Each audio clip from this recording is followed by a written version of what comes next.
Hello guys, আমি engineer কাকুন Saha.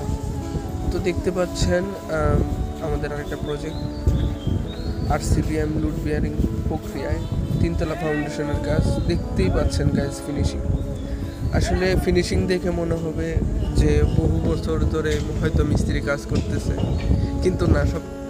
সব থেকে যে জিনিসটা জেনে অবাক হবেন, এটা হচ্ছে এর আগে এই মিস্ত্রি একটাই প্রজেক্ট তুলছে, তারপর এই প্রজেক্ট তুলতেছে। তো আসলে অভিজ্ঞতার থেকেও তত্ত্বাবধান জিনিসটা খুবই প্রয়োজন। দেখেন, একটা প্রজেক্ট তুলেই এত সুন্দর ফিনিশিং আসতেছে। এটা আসলে তত্ত্বাবধানের উপর নির্ভর, দেখিয়ে দেওয়ার ফল। কত সুন্দর ফিনিশিং! আমার মনে হয় না কোনো কোম্পানিও এত ফিনিশিং সুন্দর করতে পারে। আপনারা জানাবেন অবশ্যই কোনো কোম্পানির মাধ্যমে যদি দেখে থাকেন এত সুন্দর ফিনিশিং। খুবই সুন্দর কাজ, দেখতেই পাচ্ছেন। উনি আর প্লাস্টারই করবে না এই বাড়িতে, প্রয়োজনও পড়বে না, উনি করবেও না।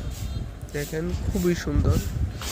আসলে এটাই, একটা মানুষ অনেক টাকা পয়সা দিয়ে বাড়ি করে, যদি বাড়িটা মন মতন না করতে পারে, মানুষ এখন কম টাকাই চায় করার জন্য।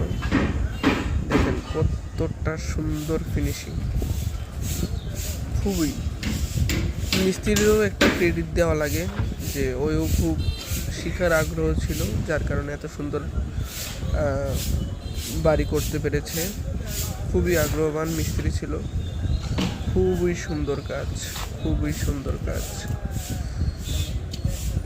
দেখতেই পাচ্ছেন। এটা 3 স্টেপের সিঁড়ি ছিল, 3 স্টেপের সিঁড়ি। আমি অবশ্যই ছাদ ঢালাইয়ের ভিডিওটা দিব আপনাদেরকে, দেখতেই পারতেছেন। এটা হচ্ছে লক্ষ্মীপুরের একটা প্রজেক্ট।